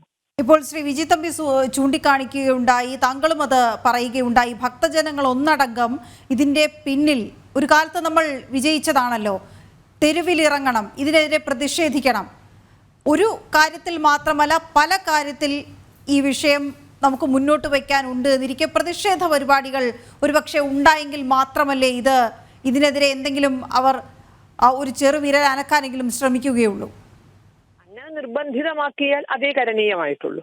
നിർബന്ധിതമാക്കരുത് എന്നാണ് പറയാനുള്ളത്. കാരണം എന്താ വെച്ചാൽ മണ്ഡലക്കാലത്ത് സമരപരിപാടികൾ നടത്താൻ ഞങ്ങൾക്കാർക്കും അറിയാതെയല്ല. പക്ഷെ മണ്ഡലക്കാലത്ത് നമ്മൾ എടുക്കുന്ന ഒരു നടപടിയും അത് ഒരു അയ്യപ്പ ഭക്തനെ പോലും ബുദ്ധിമുട്ടിക്കരുത് എന്നുള്ള ചിന്ത നമുക്കുണ്ട്. അതുകൊണ്ടാണ് നമുക്കിപ്പോൾ KSRTC കുത്തി നിറച്ച് കൊണ്ടുപോകുമ്പോഴോ അല്ലെങ്കിൽ അവർ ബുദ്ധിമുട്ടിക്കുമ്പോഴോ ബാക്കി എല്ലാ ഡിപ്പോയിലും അവിടെ പിടിച്ചിടാൻ നമുക്കറിയാം. നമ്മളത് 2018 ചെയ്തിട്ടുണ്ട്.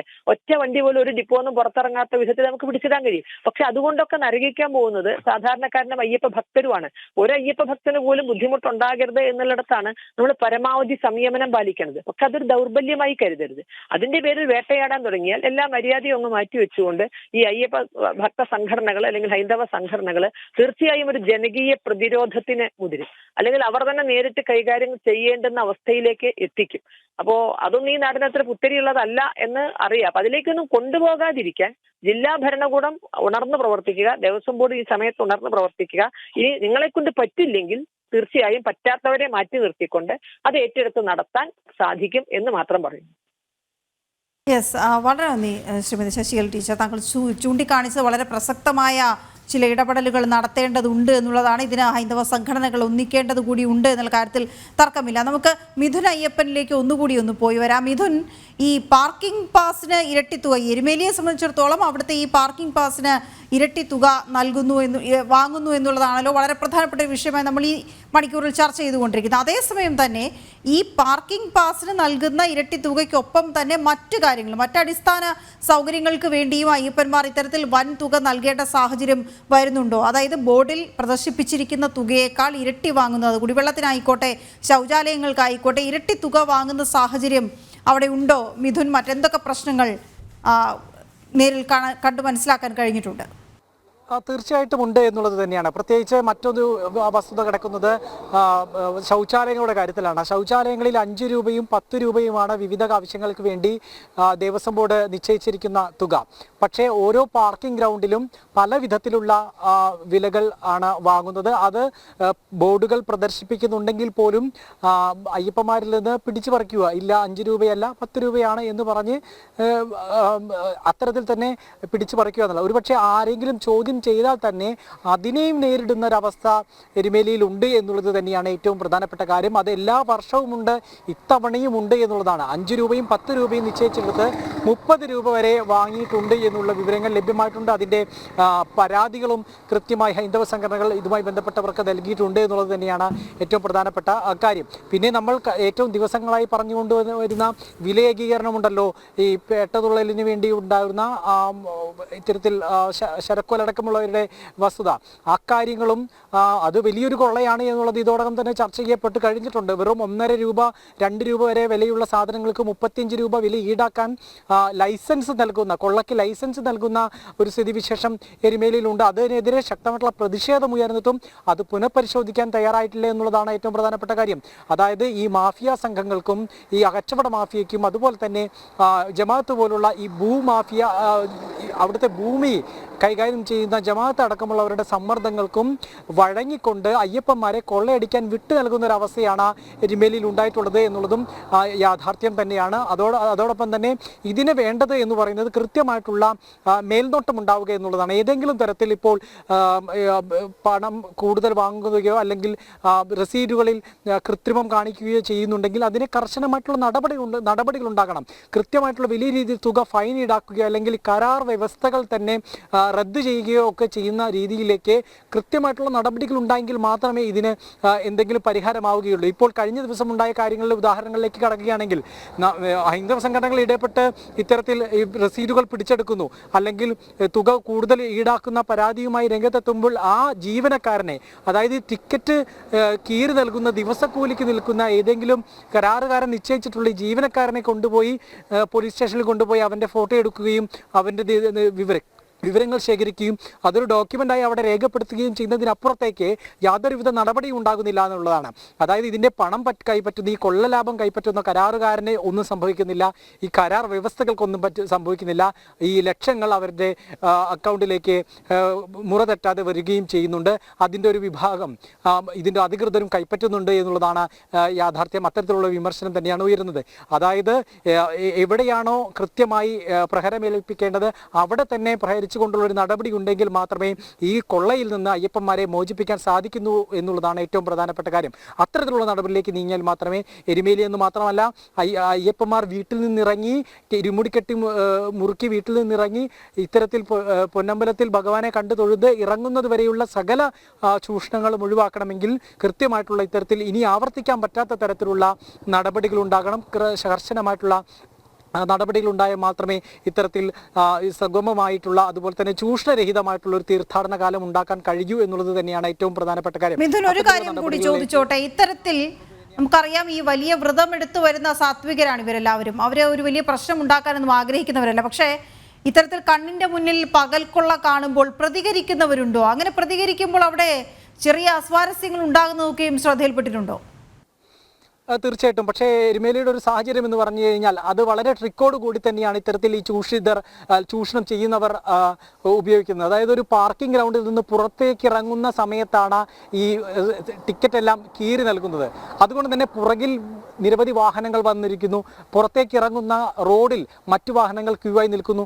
അവിടെ ഒരു വാദത്തിനോ അല്ലെങ്കിൽ ഒരു പ്രതിവാദത്തിനോ അല്ലെങ്കിൽ അതൊരു ചോദ്യം ചെയ്യുന്നതിനുള്ള സമയമില്ല എന്നുള്ളതാണ്. കാരണം വാഹനങ്ങൾ ഇങ്ങനെ ധാരധാരയായിട്ട് ഇങ്ങനെ വന്നുകൊണ്ടിരിക്കുകയാണ്. അപ്പോൾ അവിടെ ഇതില്ല. അവർ ചെയ്യുന്ന കാര്യങ്ങൾ എന്ന് പറഞ്ഞാൽ ഉടനെ തന്നെ അതൊരു ഫോട്ടോ എടുത്തുകൊണ്ടോ അല്ലെങ്കിൽ തൊട്ടടുത്തുള്ള മറ്റ് പരിചയത്തിലുള്ള ഹൈന്ദവ സംഘടനയിലുള്ള പ്രതിനിധികൾക്കോ കൈമാറി അത് പരാതി നൽകുന്നു.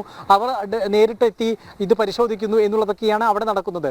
ഒപ്പം തന്നെ ബാത്റൂമിലാകട്ടെ ഇത്തരത്തിൽ തന്നെയാണ് അവസ്ഥ. പരിമിതമായ സൗകര്യങ്ങൾക്കിടയിൽ പൊറുതിമുട്ടുന്ന അയ്യപ്പന്മാരെ അവരുടെ തലക്കടി എന്ന വണ്ണമാണ് മൂർധാവിൽ മർദ്ദിക്കുന്ന ഒരു രീതിയിൽ തന്നെയാണ് ഈ ചൂഷണം നടക്കുന്നത്.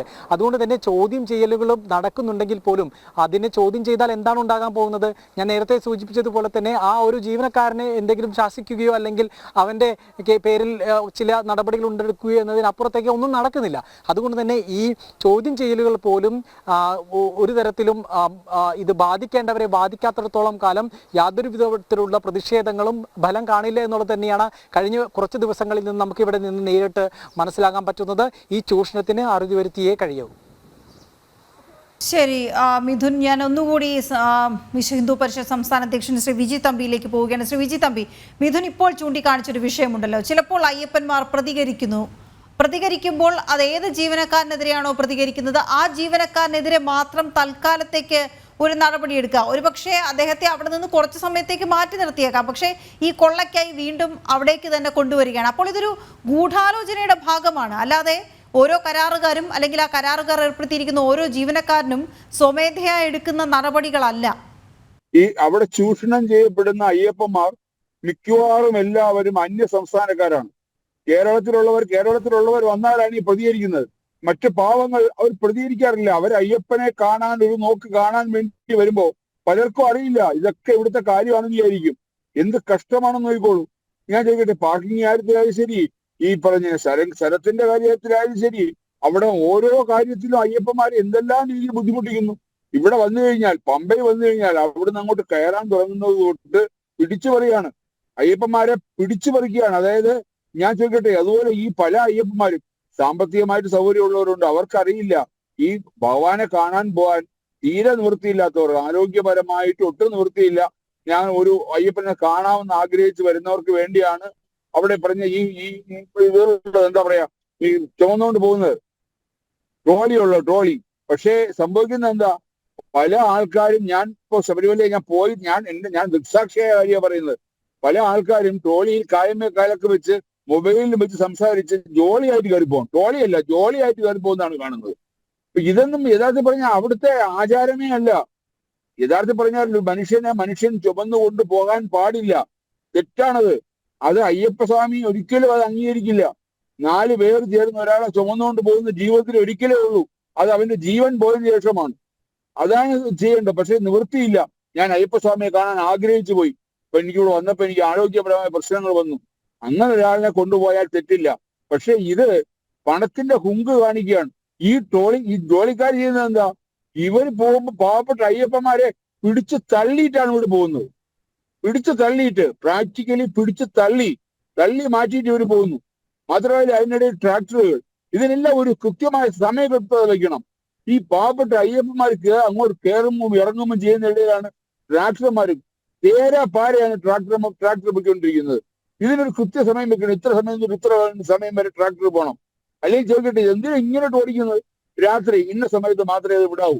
അതുപോലെ ഈ ഡോളിക്കൊരു കൃത്യത വയ്ക്കണം. ഒരു ഡോക്ടർ സർട്ടിഫിക്കറ്റോ ആരോഗ്യപരമായ കാരണങ്ങൾ ഉള്ളവരെ മാത്രം ഡോളി കൊണ്ടുപോകണം. ഇല്ലാതെ ഇത് ജോലിയായിട്ട് പോകാനുള്ള ഒരു സ്ഥലമല്ല ശബരിമല, അത് മനസ്സിലാക്കുക. അതുപോലെ എല്ലാ രീതിയിലും ഞാൻ ചോദിക്കട്ടെ, ഇവിടെ ആരാണ് ഇത് മോണിറ്റർ ചെയ്യുന്നത്? ഇവിടെ മോണിറ്റർ ചെയ്യുന്നവർ കൃത്യമായ രീതിയിൽ മോണിറ്റർ ചെയ്യുന്നുണ്ടോ? തെറ്റ് നടക്കുന്നില്ലേ? ഇന്നലെ തന്നെ ഒരു പുതിയ തീരുമാനം വന്നിരിക്കുന്നു. അയ്യപ്പന്മാർ 18 പഠിക്കും മുതൽ മൊബൈൽ ഉപയോഗിക്കാൻ പാടില്ല. സത്യമാണ്, ക്ഷേത്രത്തിനകത്ത് മൊബൈൽ ഉപയോഗിക്കാൻ പാടില്ല. മൊബൈലിനകത്ത് വരുന്നത് നെഗറ്റീവ് എനർജിയാണ്. ആ നെഗറ്റീവ് എനർജി ക്ഷേത്രത്തിന് ദോഷം ചെയ്യും. പക്ഷേ ഇത് മൊബൈൽ കൊണ്ട് സൂക്ഷിക്കണം. ഞാൻ ചോദിക്കട്ടെ, അവിടുന്ന് ഇങ്ങനെ മല കയറി വന്നിട്ട് നടപ്പന്തൽ വന്നിട്ട് അവിടുന്ന് ക്യൂവിൽ നിൽക്കുന്ന അയ്യപ്പന്മാർ നേരെ പോയി നിൽക്കുന്ന 18 പടിയിലാണ്. ഇനി മറ്റൊരു ക്യൂ ഉണ്ടാക്കി മൊബൈൽ കൊടുക്കാനൊരു ക്യൂ, പിന്നെ തൊഴിൽ തിരിച്ചെടുക്കാൻ അടുത്തൊരു ക്യൂ. ഇതൊക്കെ എന്താ കാണിക്കുന്നത്? മൊബൈല് അവർ കൃത്യമായ അവർക്ക് നിർദ്ദേശം കൊടുക്കുക. 18 പടിക്ക് മുകളിൽ മൊബൈൽ എടുക്കാൻ പാടില്ല, ഉപയോഗിക്കാൻ പാടില്ല, വിളിക്കാൻ പാടില്ല, ഫോട്ടോ എടുക്കാൻ പാടില്ല, വീഡിയോ എടുക്കാൻ പാടില്ല. അങ്ങനെ എടുത്താൽ ആ മൊബൈൽ പിടിച്ചു വാങ്ങിക്കുന്നതായിരിക്കും. അല്ലെങ്കിൽ അത് ആ രീതിയിൽ കൊടുക്കുക. അല്ലാതെ ഞങ്ങൾ മൊബൈൽ പ്രത്യേക കൗണ്ടർ, അതൊന്നും പ്രാക്ടിക്കലി നടക്കുന്ന കാര്യമേ അല്ല. ഒരു കൃത്യതയുമില്ലാതെ ഒരു കാര്യത്തിൽ ഒരു ചർച്ച ചെയ്യാതെ ഓരോ ദിവസം ഓരോ രീതിയിലുള്ള നിയമങ്ങൾ, ഇതൊന്നും നടക്കുന്ന കാര്യമല്ല. അവിടെ ഇപ്പൊ തുടങ്ങിയിട്ടേ ഉള്ളൂ, സീസൺ അതായത് ശ്രീ വിജിത് തമ്പി, ഇത് ഒരു ആചാരത്തിന്റെ പേരും പറഞ്ഞപ്പോൾ താങ്കൾ പറഞ്ഞതുപോലെ 18 പടിക്ക് മുകളിൽ മൊബൈൽ ഉപയോഗിക്കരുത്, അതിലാർക്കും തർക്കമില്ല. പക്ഷേ അങ്ങനെ ഒരു കാര്യം നടപ്പിലാക്കുന്നതിന് വേണ്ടി എന്നാൽ അവിടെ നിന്നും കുറച്ച് പൈസ കൂടി ഈടാക്കാം എന്നുള്ള ചിന്തയാണ്. എല്ലാ കാര്യത്തിലും ഇത് തന്നെയാണ്, എവിടെ നിന്നൊക്കെ പൈസ ഈടാക്കാൻ കഴിയുമോ എന്ന ചിന്ത. ഞാൻ ചോദിക്കട്ടെ, ഇപ്പൊ ശശീല ടീച്ചർ പറഞ്ഞ കാര്യം 100% ശരിയാണ്. പൈസ പൈസ പൈസ എന്നൊരു ചിന്തയല്ലാതെ എന്തെങ്കിലും ഉണ്ടോ ഈ ദേവസ്വം ബോർഡിനും സർക്കാരിനും? ഞാൻ ചോദിക്കട്ടെ, ശബരിമല വരുമാനം മാത്രമല്ലല്ലോ, ഒരു മണ്ഡലകാലത്ത് കേരളത്തിൽ മറ്റു രീതിയിൽ എല്ലാം കൂട്ടുന്ന കോടിക്കണക്കിന് വരുമാനമാണ് കേരളത്തിൽ വരുന്നത് ഒരു മണ്ഡലകാലത്ത്. അതിപ്പം പെട്രോൾ പമ്പുകളിൽ പെട്രോൾ ഡീസൽ അടിച്ചാലും ശരി, എന്നിട്ട് കറുത്ത മുണ്ട് കച്ചവടം, നാളികേര കച്ചവടം, നെയ്യ്, പിന്നെ ഒന്നും വേണ്ട. ഇപ്പൊ ഈയിടയ്ക്ക് ഞാൻ ചെന്നപ്പോ എരുമേലി പോകുന്ന വഴിക്ക് ഒരു ബോർഡ് വെച്ചിരിക്കുന്നു, അയ്യപ്പസ്വാമിയുടെ പ്രസാദം കോഴിക്കോടൻ ഹൽവ. അയ്യപ്പസ്വാമിയുടെ പ്രസാദം കോഴിക്കോടൻ ഹൽവ. ആലോചിച്ച് നോക്കിയേ, എന്തെല്ലാം രീതിയിലാണ് പാവപ്പെട്ട അയ്യപ്പന്മാരെ കൊള്ളയടിക്കുന്നത്. ഇതിനൊക്കെ ഒരു നിയന്ത്രണം വേണ്ടേ? ഇങ്ങനെ പോയി കഴിഞ്ഞാൽ ഒരാഴ്ച കൂടെ നോക്കും. ഇല്ലെങ്കിൽ ഇവിടെ ഹൈന്ദവ സംഘടനകൾ ഒന്നിച്ചൊരു തീരുമാനമെടുക്കും. ഹൈന്ദവ സംഘടനകൾ ആൾക്കാർ അവിടെ ഒന്ന് നിരന്ന് നിൽക്കും. അവിടെ തൊട്ട് നിലയ്ക്കൽ മുതൽ പമ്പ മുതൽ സന്നിധാനം വരെ എരുമേലിയിൽ എല്ലായിടത്തും വന്ന് നിൽക്കും. ഞങ്ങൾ നോക്കാം, കാണിച്ചു തരാം. ഇവിടെ എന്താ ഒരു പരിധിയില്ലേ? പരിധിക്ക് അപ്പുറത്ത് പോയ ആളമുട്ടിയ ചേരയും കടിക്കുമെന്ന് കേട്ടിട്ടില്ലേ? ആ അവസ്ഥയിലേക്ക് ഹൈന്ദവ സംഘടനകളെയും സന്നദ്ധ സംഘടനയും കൊണ്ടുപോകാതിരിക്കാനാണ് ഈ ശബരിമല സർക്കാർ, ദേവസ്വം സർക്കാർ ശ്രമിക്കേണ്ടത്. ഞാൻ ശബരിമല പോയപ്പോ എനിക്ക് തമാശ തോന്നിയൊരു കാര്യമുണ്ട്. പമ്പയില് ത്രിവേണിയിൽ അവിടെ ഒരു വലിയ ബോർഡ് വെച്ചിരിക്കുന്നു. അവിടുത്തെ മെഡിക്കൽ സെന്റേഴ്സ്, എവിടേക്കാണ് മെഡിക്കൽ സെന്റേഴ്സ്? ആ ബോർഡില് നമ്മുടെ സംസ്ഥാന മുഖ്യമന്ത്രി പിണറായി വിജയനും ആരോഗ്യമന്ത്രി ഇളിച്ചോണ്ടിരിക്കുന്നു. അവിടെ ഒരു അയ്യപ്പന്റെ ഒരു ചെറിയ പടം വെക്കാൻ തോന്നിയിട്ടില്ലല്ലോ. ശബരിമല തീർത്ഥാടനത്തിന് വരുന്ന അയ്യപ്പന്മാർക്ക് കൊടുക്കുന്ന നിർദ്ദേശങ്ങൾക്ക് അടങ്ങിയ ഒരു ബോർഡാണ് അവിടെ വെച്ചിരിക്കുന്നത്. അവരൊരു അയ്യപ്പന്റെ ഒരു പടം അതിനകത്ത് വയ്ക്കാൻ തോന്നുന്നില്ലല്ലോ. എന്തിനാണ് ഈ അയ്യപ്പ ഭക്തരെയും പിഴിഞ്ഞ് പൈസ ഉണ്ടാക്കുക? പക്ഷെ ഇപ്പോഴും നമ്മൾ ഈ മണ്ടന്മാര് കൊണ്ട് പൈസ കൊണ്ട് തള്ളുന്നു. ഞാനും പല പ്രാവശ്യം പറഞ്ഞിട്ടുണ്ട്, നിങ്ങൾ എന്തിനാ പൈസ കൊണ്ട് അവിടെ ഇടുന്നത്? പൈസ ഇടരുത്. ശശികല ടീച്ചർ പറഞ്ഞ പോലെ ഒരു വരുമാനം ഇല്ലാതായി കഴിഞ്ഞാൽ ഇവർക്ക് ക്ഷേത്രവും വേണ്ട, അയ്യപ്പനും വേണ്ട, ഭക്തരെയും വേണ്ടാത്ത അവസ്ഥ വരും. അങ്ങനെ വരട്ടെ, അപ്പം വരാം. അപ്പൊ നമുക്ക് ഹിന്ദു സംഘടനകളിലേക്ക് ഈ ക്ഷേത്രവും എല്ലാം വരും. അല്ലാതെ ഈ വരുമാനം വരുന്നിടത്തോളം കാലം ഇവ ഇതിനു വേണ്ടി അവിടെ എന്ത് ഇത് ഭക്തരെ ബുദ്ധിമുട്ടിച്ചും കാശുണ്ടാക്കുക എന്നുള്ളതാണ്. അപ്പം അരവണ അപ്പോ ഞാൻ ശബരിമല നട തുറക്കുന്ന ദിവസമാണ് ഞാൻ അങ്ങോട്ട് കയറിയത്. അതായത് 15-ാം തീയതി, വൃശ്ചിക 1 തലേ ദിവസം. അന്ന് വന്ന അയ്യപ്പന്മാർ അരവണയും അപ്പവും കെട്ടായിട്ട് കെട്ടി താഴോട്ട് കൊണ്ടുപോകുന്നു. ശബരിമല നട തുറക്കുന്നതിന് മുമ്പ് അവിടുത്തെ പ്രസാദവുമായിട്ട് പോകുന്നു. ആലോചിച്ച് നോക്കിയേ, അതെങ്ങനെ പ്രസാദമാവും? നട തുറന്നിട്ട് പോലുമില്ല, അവിടെ പൂജ നടന്നിട്ടില്ല. പൂജ നടക്കുന്നത് വൃശ്ചിക 1-ാം തീയതിയാണ്. വൃശ്ചിക 1 തലേ ദിവസം അരവണയും അപ്പവും വിൽക്കുന്നു. അപ്പൊ അത് പ്രസാദമാണോ? ഇത് മനസ്സിലാക്കാനുള്ള ബുദ്ധി എന്താ നമ്മൾ ഹിന്ദുക്കൾക്ക് ഇല്ലാതെ പോകുന്നത്? എന്തുകൊണ്ട് അങ്ങനെ ഇല്ലാതെ പോകുന്നു? ഇത് പ്രസാദമല്ല. ചൂണ്ടിക്കാണിക്കുന്നത് വളരെ പ്രധാനപ്പെട്ട ചില കാര്യങ്ങളാണ് ശ്രീ വിജി തമ്പി. ഈ ആചാരാനുഷ്ഠാനങ്ങളുടെ പേരിലൊക്കെ നടക്കുന്ന കൊള്ളയെക്കുറിച്ച് വിവിധ തലങ്ങളിലാണ് ഈ കൊള്ള നടക്കുന്നത്. ഏതായാലും ഇതെല്ലാം അറിയുന്നുണ്ട് ഭക്തർ, ഒപ്പം ചിലരെങ്കിലും പ്രതികരിക്കുന്നുണ്ട്. പക്ഷേ ഇത് വേണ്ട രീതിയിൽ കൈകാര്യം ചെയ്യപ്പെടുന്നില്ല, നടപടികൾ ഉണ്ടാകുന്നില്ല എന്നുള്ളതാണ് വാസ്തവം. ഇതിനെതിരെ സംഘടിതമായ ചില നീക്കങ്ങൾ ഉണ്ടായാൽ മാത്രമേ ഇടപെടലുകൾ ഉണ്ടാവുകയുള്ളൂ. ഇടപെടലുകൾ ഉണ്ടാവേണ്ടത് അത്യാവശ്യവുമാണ് എന്ന കാര്യത്തിൽ തർക്കമില്ല. വളരെ നന്ദി ഈ ചർച്ചയിൽ പ്രതികരിച്ചതിന്, നമ്മോടൊപ്പം ചേർന്നതിന്.